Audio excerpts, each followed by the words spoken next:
Welcome to today's Explainer. We're running a high-stakes simulation today on the Moroccan economy. We really want to see how different economic transition models would actually play out in the real world. You see, Morocco is this absolutely fascinating case study.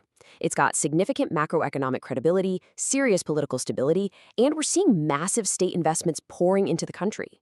But there is a profound developmental bottleneck.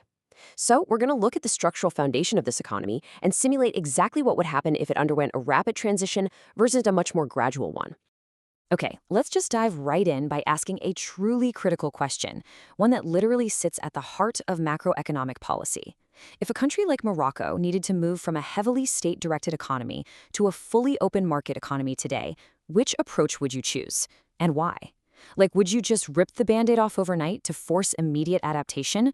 Or would you peel it away slowly to protect the social fabric? What are the biggest risks of each path in this specific national context? I want you to keep this in the back of your mind and share your thoughts as we go, because finding a path that works without completely breaking the society it's trying to fix is honestly one of the hardest challenges in economics.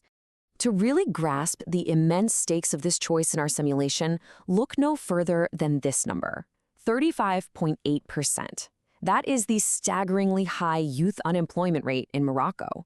When we talk about economic transitions, we aren't just throwing around abstract GDP figures or sovereign debt ratings. We're talking about human capital. We're talking about literally millions of young people just looking for a way to participate in their country's growth. So here is how we're going to break this down today. First, the Moroccan economic paradox. Second, shock therapy versus gradualism. Third, we'll run the shock therapy scenario. Fourth, the gradualism scenario. And finally, choosing the right path. All right, part one, the Moroccan economic paradox. Now, notice how vividly the employment cascade illustrates the core of this paradox. Just look at the flow here. Morocco has an average investment rate of around 34% of its GDP annually, which is absolutely massive, right? It's one of the highest in the world. But despite those massive state investments, an incredibly tiny fraction of Moroccans actually make it into formal private employment. Out of an active population of nearly 12 million people, less than 10% hold a job in the formal private sector. 10%. The vast majority are either caught in the massive informal sector, they're self-employed out of pure necessity, or they're structurally unemployed. The state-led investment model is generating capital, sure, but it is just not generating high-quality jobs. And the human cost of that structural bottleneck? It's staggering. To put that into perspective, it would take 154 years for a normal employee to earn what Moroccan billionaires make in a single year. 154 years. With a Gini coefficient sitting around 40.5, the gap between the urban elite and the working class, especially out in rural areas, is just vast.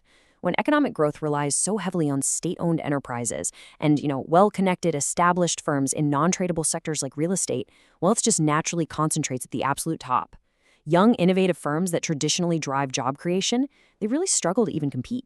Historically, the state has actually tried to bridge this gap using the compensation fund, basically subsidizing essential goods like fuel, butane gas, flour, and sugar.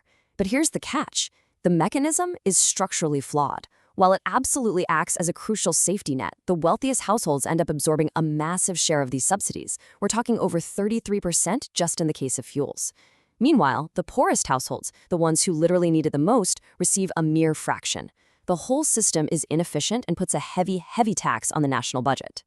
Which brings us to part two, shock therapy versus gradualism. So we have a very clear choice here between two totally distinct philosophies. On one side, we have shock therapy, heavily rooted in the Washington Consensus. Think of this as the Big Bang approach. It calls for rapid, simultaneous implementation. We're talking immediate price deregulation, slashing subsidies overnight, and mass privatization of state assets. The idea here is that you literally have to destroy the old system entirely so the invisible hand of the free market can instantly take over. On the other side, we have evolutionary gradualism. This approach argues for a phased, multi-year horizon.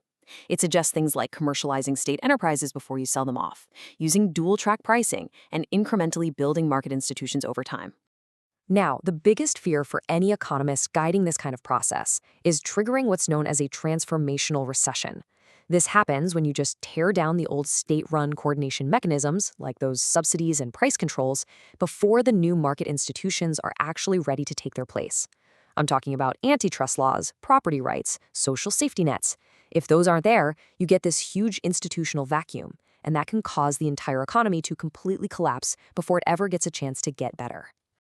So let's run our first simulation. Part 3, the shock therapy scenario.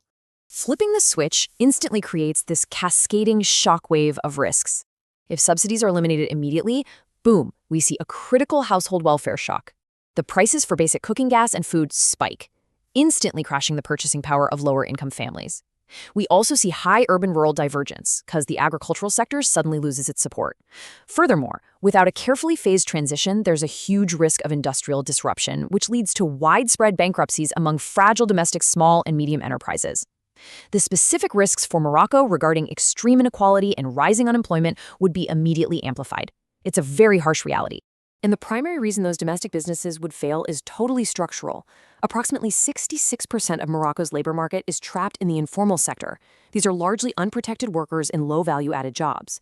If tariffs are instantly slashed and trade is fully liberalized overnight, this massive unprotected informal sector, along with the local industrial base, well, they could simply be wiped out by highly efficient foreign competition. They literally wouldn't have the time or the capital to adapt, innovate, or upgrade their skills. Plus, there is this severe risk of what economists call oligopolistic capture. Rush privatization sounds great in theory, right? But in practice, selling off massive state-owned enterprises without a fiercely strong antitrust framework already in place, that is incredibly dangerous.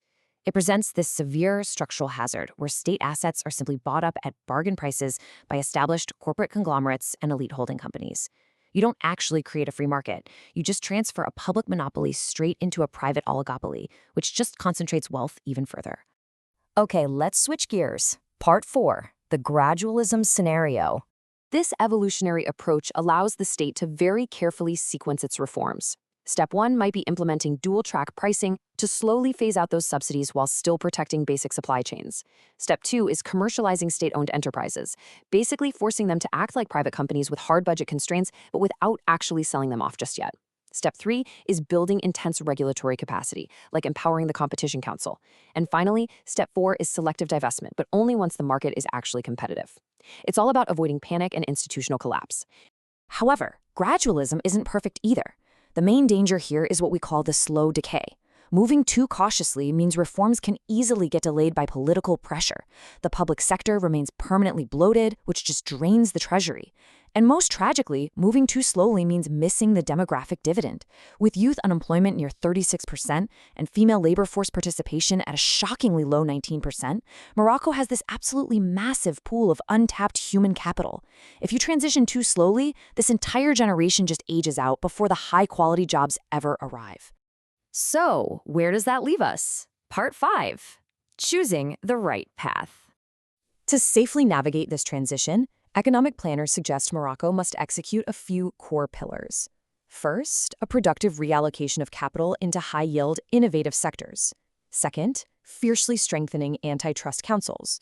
We need to ensure new, young firms can actually enter the market and thrive against those established giants. Third, fiscal restructuring, which actually they are currently doing by swapping blunt, expensive universal subsidies for targeted social safety nets and direct cash transfers using a unified social registry. And fourth, a really heavy investment in human capital and the care economy to bring youth and women into the formal workforce. As we wrap up this explainer, I want to leave you with a final, slightly provocative thought regarding the immense balancing act of economic policy. In the race for economic transformation, is it better to risk the shock of the fall or the slow decay of standing still? Think about Morocco's context, the high youth unemployment, the inequality, and the desperate need for a dynamic private sector. Which risks are you willing to take to build a thriving future? Really think about that and feel free to share your thoughts. Thanks so much for joining me for today's explainer.